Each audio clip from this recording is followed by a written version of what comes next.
If you're looking to share Christmas goodies this holiday season, you'll notice that store-bought treats are expensive, but so are the ingredients to make them yourself. That's why I've been searching high and low for festive, budget-friendly Christmas goodies that are easy to make and fun to share. And today I'm ready to share with you what I found. A lot of these recipes are under $5, but they are all under $10. If you're new here, my name is Stephanie. I'm all about saving time, so we're just going to dive right into these low-cost Christmas recipes. First up, we have 2-ingredient peanut butter fudge, which costs $3.74 for the batch. You just need a 16-ounce jar of creamy peanut butter, and then a jar of vanilla frosting. I've also seen where people use like fudge frosting, so it's kind of like a chocolate peanut butter situation. But anyway, we like the vanilla, and it's not going to be the consistency of a regular fudge. It's not quite as set. It's a little bit softer, but you don't have to worry about candy thermometers or any sort of graininess. Basically, the most time-consuming parts are emptying out the jars into a microwave-safe bowl and then lining the pan with foil. So you just put it in the microwave for about 30 seconds until the frosting melts, and then you get this kind of fudgy consistency.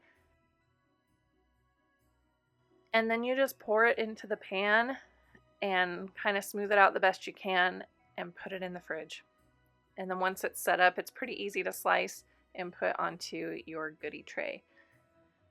When you're putting it in the pan, you can also pat some sprinkles or something on the top to make it look a little bit more festive, but really just the peanut butter and frosting is all you need for this recipe. Our second treat cost a little over $7, but you can definitely get the cost down by buying your candy wafers in a smaller bag, like at a craft store, with a coupon, and then also using a smaller bag of pretzels. I didn't include the cost of the sprinkles in my total because they are optional, but you'll see I did share a little sprinkle pack at Walmart that you can get for about $3.88, and it has some festive sprinkles along with the star sprinkles all in one container, so that was kind of handy. But anyway, basically I just melted about half of the bag of those candy wafers in the microwave. I transferred them to a Ziploc bag and cut off just the very, very tip of that bag. It's always really helpful to have your stars handy because once the chocolate starts flowing, things get a little bit chaotic. This is also a great goodie to do with little helpers because they love to place the stars on the pretzels or to sprinkle the candy ornaments, the sprinkles, on afterwards. So how I do it is I just start drizzling the chocolate. I try to do a little bit at the top and then I make it wider, kind of tree shape as I go down.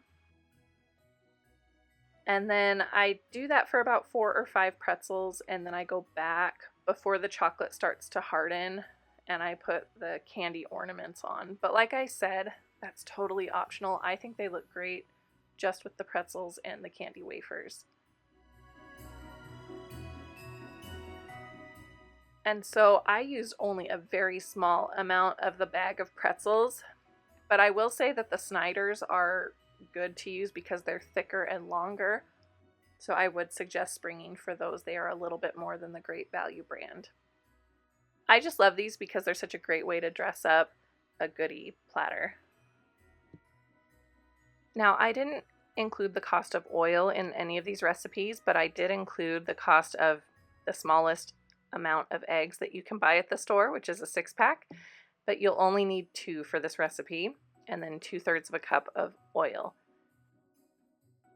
So then you just mix that up and start scooping the cookies onto a baking tray. And while those are in the oven, you'll just unwrap your Andes mints. This is another great task if you have little helpers in the kitchen. Then when the cookies come out of the oven, place an Andes mint on the top for about 5 minutes.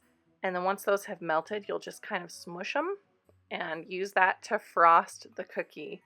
And you can decorate them if you want. I used a little bit of the green melting chocolate that we already had, but these are such a great Christmas cookie. My family loves them.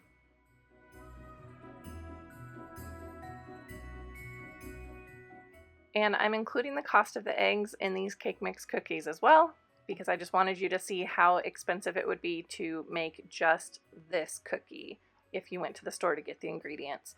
And so I included the sprinkles, the eggs, and the cake mix. I did not include the cost of the oil because we often have oil in our kitchens already. I just love cake mix cookies because you don't have to have a stocked pantry in order to make them. This recipe did call for rolling the cookie balls in sprinkles, but that just seemed like a lot of sprinkles, and so I just put them on top and they spread out as they baked and looked plenty festive.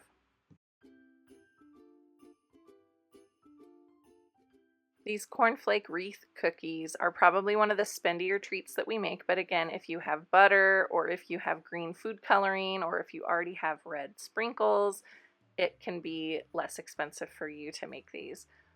Basically, you're just making Rice Krispie treats, but with cornflakes. So you're melting the butter, adding the marshmallows, adding the green food coloring. I accidentally got way too much food coloring in here, so they were pretty Technicolor green. But then you just mix it all up like you would for Rice Krispie treats, and then it's time to just form them into wreaths. I worked with about 4 or 5 wreaths at a time, so I would scoop them out, and then I would take my paddle that came with my rice cooker and I sprayed it with some cooking spray so it wouldn't stick. And so then I would flatten it with the paddle, and then I would just kind of use the handle to create a center for the wreath. And then I should have been adding the little red balls from my sprinkle pack as I went, because by the time I got back to do this, they weren't super sticky anymore. But this is the final product. They are really, really cute, even though they were a little too green this time around. Making your own kettle corn is such an inexpensive way to create a great Christmas goodie for someone. To make it a little bit more festive, this is totally optional, so I didn't include it in the cost, but you could use some food coloring to dye the sugar green before you start. Before you get everything in the pot, I would suggest having your big bowl that you're going to put it in and the salt ready to go, because this one moves fast once it starts. Because the biggest trick with kettle corn is that you don't want to burn the sugar. So that's why I use a whirly pot, because I don't like shaking a pot back and forth across my glass electric cooktop. But if you have, a gas stove, you could probably just use a regular pot. So you'll notice I put 3 test kernels in, and then once those pop, I just add a half a cup of kernels and then the 1/3 of a cup of colored sugar, and I used a 1/4 cup of oil in the whirly pop. So then I just give it a good shake. Again, I don't shake it across my cooktop, and then I just spin and spin. I always use a hot pad on the hand that holds the handle, because that hot sugar comes out of the top sometimes and it can burn you. And so then you just keep going while the popcorn is popping, and then once the handle is not able to spin anymore, you immediately have to dump it out or the sugar will burn. And then once you have it in your container, you just add some salt and you're good to go. And this makes a fun and festive gift. At $10.46, this is one of the more expensive treats of this video, but if you already have flour and you already have sugar, this is a very cost-effective treat to add to your goodie trays. So these are Shortbread Bites. If you're not a fan of shortbread, you probably won't enjoy these, but they do look really cute. You just cream the butter and sugar, add some almond extract, and then incorporate the flour. And then once you've done that, you can add some sprinkles. And you'll notice I'm just using the same red sprinkles that I've been using for this whole video. That one bag at $1.98 really did go a long way. So once everything's mixed up, you can just put it into a parchment-lined baking pan and press it in as evenly as possible. And then put it in the fridge.